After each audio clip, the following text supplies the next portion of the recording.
Recording in progress. Hello, everyone, and welcome to your horoscope for the week of July the 22nd till 28th, 2024. Well, from an astrological perspective, this week is not going to be quite as active, as perhaps intense as the past couple of weeks, even months. But that doesn't really matter because it is going to feel the same way.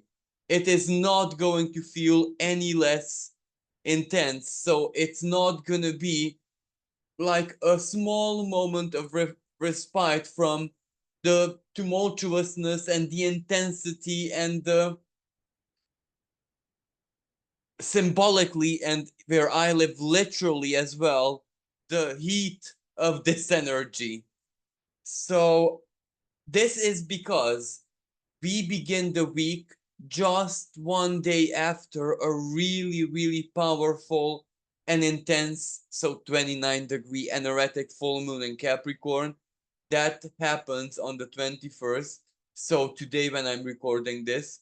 And if you'd like to know more about that full moon, just check out Nadia Shaw's channel because I have a special video for this event which I shared on her channel. But even after on the 22nd, we are still very much under the effect of this full moon. Very much so.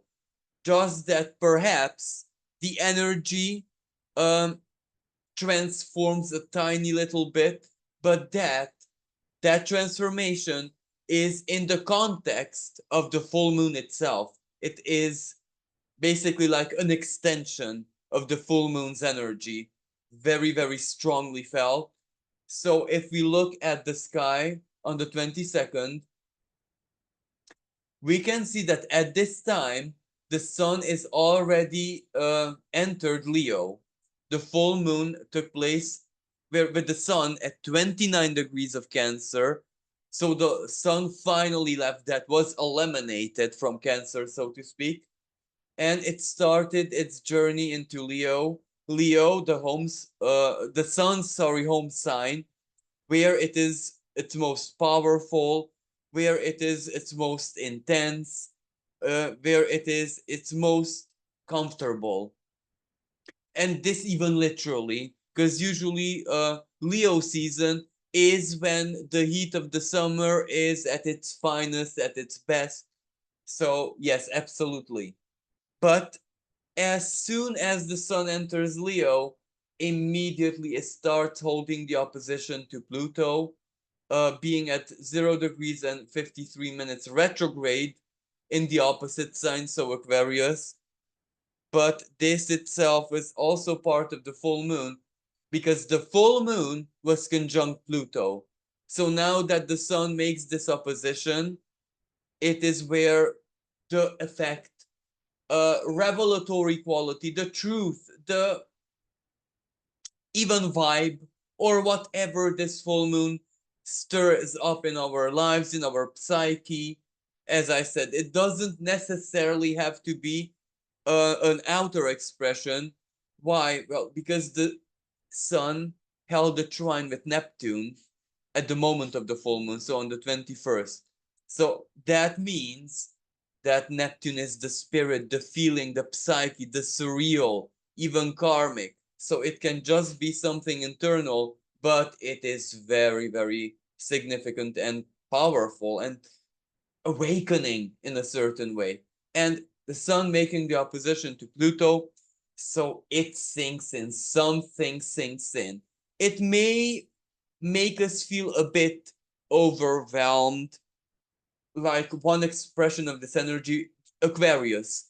So the collective, right? Very important events are taking place in the collective. Very important. So that can have a psychological effect on the individual, even if, the individual's personal life is not intensely directly connected, but it can have like a pressure. But Aquarius internet, the information, the news, and Also, the IT shortage or outage or whatever, the internet failing, that's also Pluto in Aquarius, because Pluto tells us the reality of the situation. Internet as sophisticated, quick, hyper as it is in the present day, but look what happens if things intervene and cause a blockage, a problem, whatever the reason. So Pluto is inviting, especially the most relevant souls in that industry, to keep this in mind and already start making backup, or you know what I mean, to work on this potential but pretty high chance future problem that, for so many reasons, solar activity, geostorm, anything basically can happen in the future. So yes, but we can see how this plays out on a collective level. The sun, it sinks in.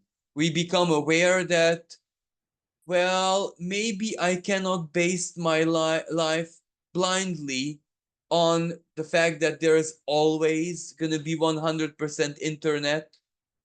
Maybe sometimes there isn't. So, you know what I mean? A collective expression of it. But individually, what truth, what Plutonian element, what revelation, what news communicate, something that hits you internally, externally, it's sinking into the heart. Aquarius is the mind, especially the higher mind. So it's not just the Gemini type of mind, it is actually the higher mind, even that part of the mind that we can't necessarily be aware of or control. So it is also our highest perception. Yes, so the sun in Leo means the heart, and we must also acknowledge, not just symbolically, philosophically, esoterically, psychologically speaking, but also quite in a scientific, like an objective way, that the heart has a certain kind of intelligence, has a certain kind of logic of its own. And scientifically, this is supported that it is packed with neurons. So it can, in its own way, maybe think or process information. So, anyway, long story short, something sinks in, we're processing it on a. And the sun, look here, has guests in his home sign of Leo. One of the guests is Venus, emotion, value, what it is that we love. So it's definitely a value check energy as well. It's sinking in, and it triggers values, what we feel about values. Then on the other guest of the sun is Mercury, almost at the very end degrees of Leo, but Mercury is in shadow because around the 4th of August it will go retrograde. But that's a theme for the next horoscope. So Mercury is in its shadow path, still direct, and it holds a conversation of tension with Uranus, a square. So again, this is shocking, but we're processing information here on a heart level. Why? Well, Uranus is Mercury's higher octave, so it's still connected to higher mind, higher information, quantum, divine. Or let me give you an example. I always use this example to explain Uranian epiphanies. You know, when Mendeleev, or I'm not sure the name, so sorry if I'm wrong, who put together the periodic table. He worked on it so very hard for years, but the correct format never ever was just right. It was not there. Then one night he was exhausted, of course, and fell asleep. And in his dream, he saw the periodic table in the format that we know of today. It simply came to him in his dream. You might say that Neptune, okay, we understand Neptune, that Neptune allowed this. But the periodic table, that's Uranian. So the epiphany came in an unconscious way. So this is exactly similar. It just comes to you, but it's based something value. Why? Well, Uranus himself is in Venus's sign. So, and Venus herself is in Leo, the heart, so passionate. It really matters on a heart level, let's say.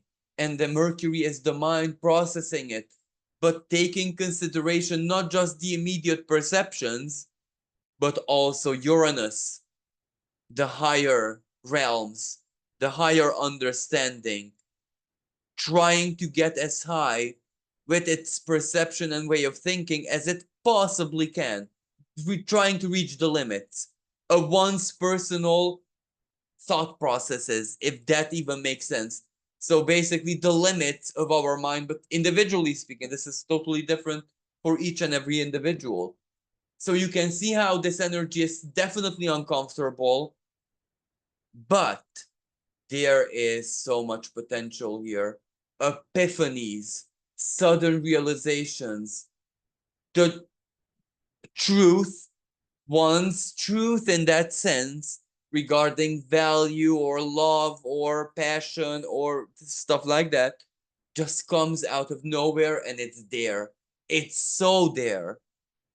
So, yes, this energy is definitely very, very active at the very beginning of the week, but after it starts slowly tuning down astrologically speaking. But as I said, it's not really gonna feel any quieter, especially that the sun is in its home sign. So this is when it's whatever we feel, it's important, it is personal, it is direct, and how we react, what feelings we unleash from our hearts, verbal even, Mercury and Venus, how that will affect our choices, values, stuff like that. Important, very important. So, yes, this is how we begin the week. And also at the beginning of the week, Venus holds a trine with a dwarf planet Salasha some at 11 degrees of Aries. And I find this important because Salasha is Neptune's wife, goddess of the brine, of the salt and the sea. So basically, she is Neptune's most gentle, feminine, nurturing, motherly, light expression, and purge the salt. Not only is it associated with life, marine life especially, but also in any kind of spiritual tradition. I can't even imagine one where salt isn't special in one way or another. Either it is cleansing or earthing, grounding, or it does something protective or nurturing or cleansing. And brine. So it has a certain kind of sacredness to it. But just like Neptune, Salasha is the queen of mermaids and a very important water spirit. So that represents the illusionary quality of Neptune, what we can do with the light, how it can evoke very powerful sacred emotion. So Venus trine Salasha to me is really, really good news because this means a divine inspiration that is gonna simply enchant our hearts. And Vesta I'm not gonna mark her right now, but Vesta is goddess of the sacred flame. So the sacredness of passion and purity in Leo as well. So it is, if I would have to find just one word to link this energy to, that's definitely the sacred heart, burning with sacred passion, even if there it might be pierced by a dagger. You know what I mean? Because that's the sun opposite Pluto, the truth, but still better than living in deception, right? And Venus also still at the beginning of the week holds a sextile with Jupiter, the two benefics speaking in harmony. So that's always good news. Jupiter in Gemini, news, communication, the other being there uh, in more than one way. But just a tiny, side note, because we do need to mention this. All of this is under anaretic Neptune. So that means it can be real, but it can also be just a beautiful dream. So the two benefics together, Jupiter, the promise, Venus, the desire. So this might also be the case that it's too good to be true.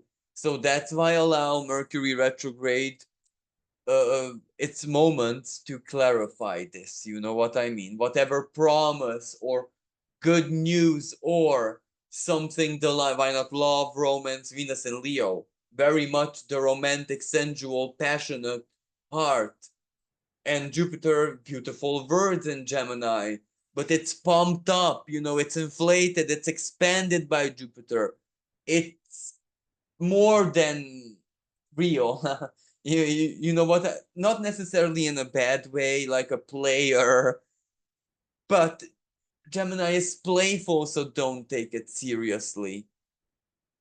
Whenever there is a Gemini-like energy, which looks way too promising, there's two possibilities. A, it's real and it's intense and it's good, but it lasts so little, as in so short. I just realized what I said. Well, maybe including in that as well. And two, either it's really good, it's nice, but it's also wrapped up in gold foil and sugar coated, so after the coat is gone, it's still good, but not as big as Jupiter would promise, just like a peacock, the tails and the show and the spectacle. And, don't get me wrong, the males do peck you and do some damage. They can draw blood, so they're not harmless. But it's not definitely not as dangerous as the show would like us believe it. That's Jupiter and Gemini. It is there, but it's not as quiet as it presents itself. As it presents itself, that's an art. That's exactly like the peacock. It's the show, and it's not malevolent. It's not deceptive. It is just a form of art. When one respects the art of presentation, regardless of what that is, even if it's a promise, even if it's a job, even if it's anything. So it's playful, it's not harmful. Yes, if you necessarily like Virgo energy, because Gemini and Virgo is the square between the two signs. If we necessarily want to hair split Virgo like or Scorpio like, then we can attribute some duplicity to it, but I assure you that mostly it is playful, just playful energy when Geminis or any type of Gemini expression. I do believe Donald Trump is a Gemini. For example, his way of presentation. There's everything. In a certain measure, there is drama, but every salt and pepper and spice that you want in a mercurial perspective. But how factually true is it? You know what I mean? So thank you for this moment. Moving on the 23rd, so a day after, we can see that the sun opposing Pluto energy perfects. So after, fortunately, it will start waning and we won't feel it as intensely. And oh, I forgot to mention that on the 22nd, well, the moon just left Pluto, the conjunction with Pluto. So it's still very much emotionally charged. So, and on the 23rd, so yes, the sun perfects its opposition with Pluto.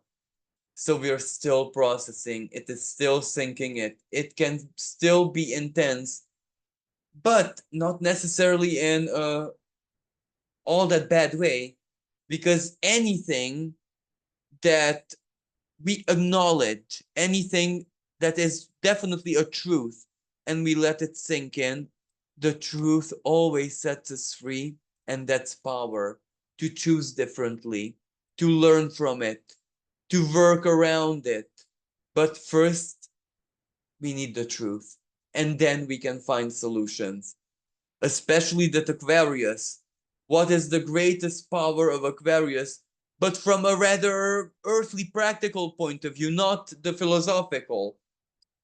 It uses its intelligence and every source of knowledge available out there to solve problems, even big problems, collective problems, or the futuristic nature of Aquarius, problems that proved themselves to be not to be overcome until the present moment. But it is actually the sign of Aquarius that can start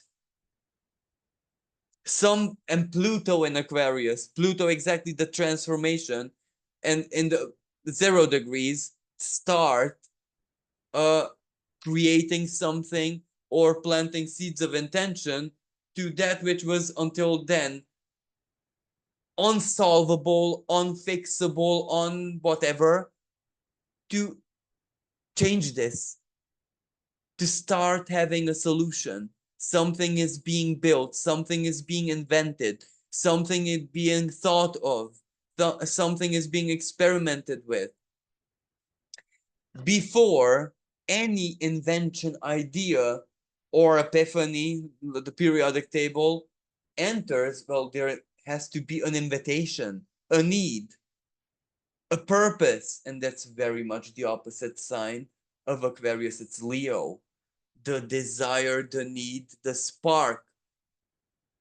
So this energy is very much symbolic and ongoing, both collectively and individually alike. Then let us jump ahead to the 26th, where we have a sextile, and this sextile is quite a longer term sextile because the Sun and Mars will keep perfecting it. As in, they will keep, sorry, not perfect, holding it. Um, we can see the Sun at 3 degrees of Leo, almost 4 degrees, and Mars 3 degrees and 47 minutes of Gemini. So they sextile. And this is a really good energy because, on one hand, Mars, the action principle, brings the air, the thoughts, the communication, maybe the technology, the tools, the words, the speech, the plans, the results of research, investigation, etc. So Mars brings the air to the fiery sun to fuel the passion. So this sextile is definitely passion oriented. When the mind is there, the heart is there, And when the two are on the same team, well, they are a very, very potent team. They get things done. And not even just from a lucrative, serious way, but in anything. Play, especially Gemini, is always associated with playfulness, games, competition. Then Leo is the inner child slash the inner, even the not so inner child, the actual child. So playing, and this energy really favors that as well. So it favors competition, like exams, like I don't know, race, anything, anything productive, anything inspirational, anything where that play or competition also has a greater purpose. Pluto trining Mars, still it trined Mars very tightly on the 21st, 22nd, 23rd even, but it's still, the trine is still ongoing. Empowerment, and Pluto in Aquarius, humanitarianism, higher purpose, higher goal, to share it with others, with people, with like-minded souls, anything. So you can imagine that this is such a beautiful cocktail, symbolically speaking, for good deeds, for big projects, for helping. And let's not forget, Venus is in Leo, uh, which means that she's loving it. The heart, helping the collective, helping a higher purpose like humanitarianism, compassion, mercy, charitable, or in any way, shape, and form, being there for your principle. Well, you can imagine how satisfying that is, and how much value that shines on exactly that, your heart, because that's a very much heart energy. And at the same time, we can see that by now, Mercury has left Leo and entered into Virgo, the part of the sky where it loves being in. It rules Virgo and it's exalted in Virgo, so it likes it more than Gemini.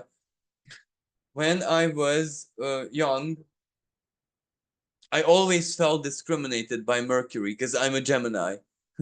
So I thought to myself, how is this even allowed for Mercury to favor the other sign, its other home? But then, as I progressed in years and life experience is everything basically. I came to the conclusion, well, Gemini is the twins dual. Why would it need the favor of Mercury in that sense? Because it can very well handle its own stuff. It's two. It's almost like having two Mercuries. It's there. So actually, it's quite fair, and it's not an injustice in any way, shape, and form. So thank you for this moment. But anyway, but Mercury is in shadow, so it will set the theme for this Mercury retrograde, which will begin actually in the sign of Virgo. Again, where Mercury at its most powerful, most comfortable. It's not just the thought of, like Gemini, the perception, the thought, the way of thinking. Where Virgo, it's also that put to practice, the practical side to it. So you can imagine why it's more powerful in Virgo, because it's also being executed and it's being taken seriously. In Virgo, it's definitely not the game. In Gemini, it's a play, it's a game. In Virgo, it's very serious as it can possibly get. Virgo, one of the energies that it always bears is the path of the monk, where a monk has to sacrifice so very much. What for? For purity and mastery, but mastery from the source. itself, you know, and monk in any context, in any religious path, in any spiritual path. So, you know, so long story short, Mercury and Virgo is quite serious. So because it starts its retrograde here, I do imagine that all throughout the week until that 4th of August, really practical things are going to be highlighted in our lives that we need to solve, we need to take care of, we need to look at. And Virgo, it might also include a, how should I say, a physical energy, a very much needed detox, a very much needed doctor's visit, a medical problem that's not going away. And by this time, it's sunk in that it's not going away. But then, how are you gonna manage it, improve it? What are you gonna do? And if the mind cannot give you a simple answer, and why not? There's so much information and there's so much out there to choose from. Mercury will retrograde back into Leo. The heart will know. You know what I mean? So it's good. It's really, really good. But this can also mean any type of things like things at your job, the nitty-gritty, the schedule, things that have to do with your daily routines, things that have to do with service. So there might be, when Mercury usually retrogrades in Virgo, I find it uh, interesting that usually either there's a workers strike or something in HR or work or services provided, there's a disruption or a transform or a reform or something short and sweet, as they say. And Mercury itself is transport. So how should I say, reform in transporting, for example, repairs, maintenance work. So pausing because of maintenance work. Oh, and the IT outage, just these days, that can represent a good effort to, on one hand, look into it deeply, on the other hand, bring a solution, something that really works. Now, another interesting element that I find on taking place on this day, on the 26th of July, is that Chiron officially starts his retrograde. Let me just highlight him. Chiron will go backwards, symbolically, of course, until the 29th of December this year, and it will go back to 19 degrees. What does that mean?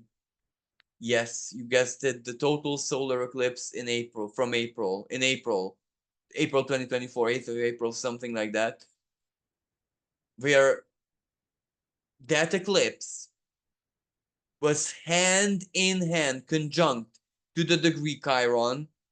So that started something. Oh, on the world stage, I'm not even gonna mention.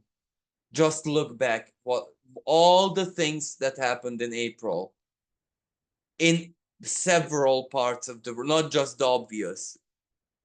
So, but individually, what happened, what transpired with the I am wound? Where are you with that I am wound now? And if the answer to my question is going to be, I understand it better, Mercury was close to the eclipse as well. I understand. Either I understand it better, I am healing it as we speak, I am ready to confront it, or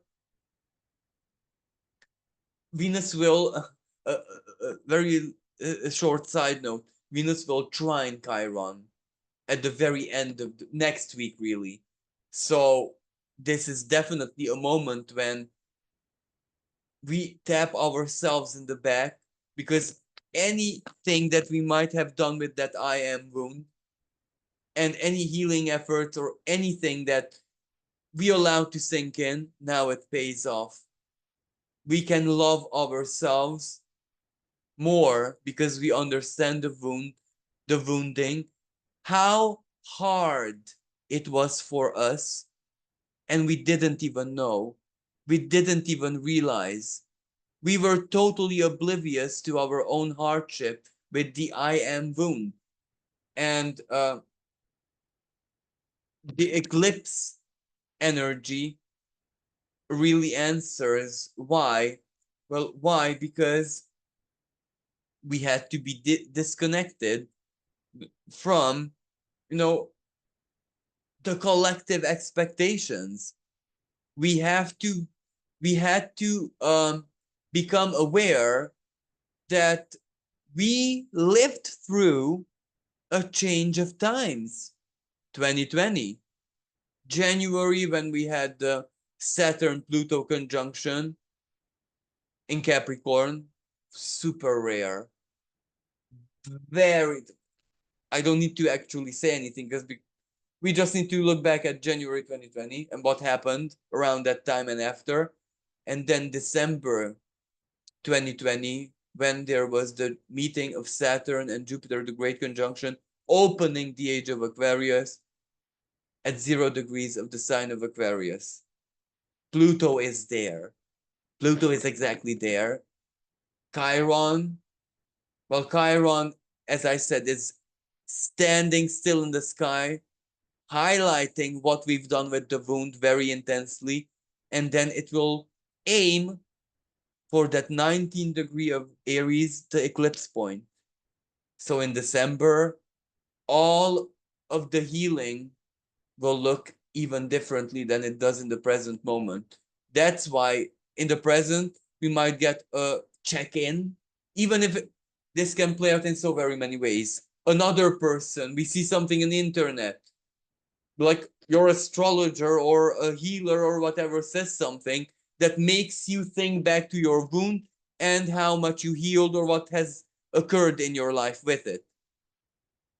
Or this can come from within in a dream, or you understand what I'm trying to say. But this check-in moment will reoccur in December, and how differently it might feel and look like back then, when Chiron will stand still once again, but to go forward back on its shadow path. And I see that period, which will be 2025, of course, as really the proper healing of closing, better said, of the wound, of that I am wound. So, yes. And then on the 28th,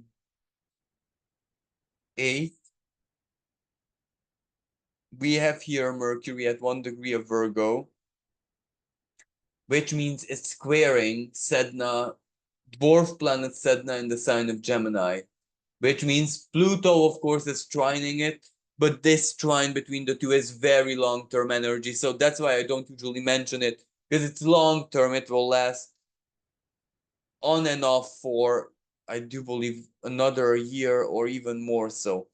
But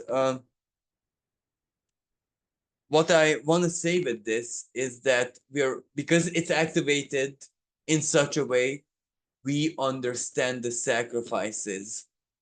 We understand what it is that we need to put down on the table in order to change things in our lives. So Mercury squaring Sedna, the square, we become aware in a very Virgo, realistic, not so playful Gemini way of what it is, all the things we need to do for change, transformation to occur. So, yeah, because Pluto holds a quincunx with Mercury. So, the answers are not that obvious. And remember the quincunx, Pluto and Aquarius. it has to be both good for the individual, but allow the individual to be comfortable within the collective. So it's not all that easy, you know what I mean? And another energy that I really love, well, Venus, by now, she's at 20 degree of Leo. You see how she trines Chiron, but the trine isn't perfect. It's growing, it's not perfect yet. But as I said, anything that has to do with healing, well, delights us. But this is also good for he, any kind of healing gesture, sharing love, sharing compassion, solidarity. Uh, it does something. It's powerful. Either Pluto and Aquarius collectively, or for the people who we love and we share that love and we offer help in any way, shape, and form. It is empowered by this trine. The power of love is definitely there, and it's very, very healing. And another energy is that Mars in Gemini is conjunct White Moon Selena. So this is when a rare opportunity, when the mind, the lower mind, even the lower perceptions are a powerful gateway to the benevolence and the highest aspirations of the soul. Healing words, healing touch, Gemini the hands, healing anything that we share, even energy, even art, even symbolism, also very Gemini like. Uh, and we find it so easy to do this because White Moon, Selena, and Gemini, the other in this moment is truly empathically, but in the proper and most elevated sense, feels like just another, like a brother, like a sister. We truly feel the connection even on a heart level. This is where the divine almost like floods us with the most highest level compassion, the true divine empathy. So, yes, there is its very own intensity playing out in the week. What I can say is that this is a period of big reflection. So let us look at what the sky, what our, no, not the sky, what our lives, events in our lives, in our inner world, even what they speak to, what their message is for us, both on an individual level, but also on a collective level. So thank you everyone for listening. Thank you for all the love, all the beautiful words. And until next time, bye for now.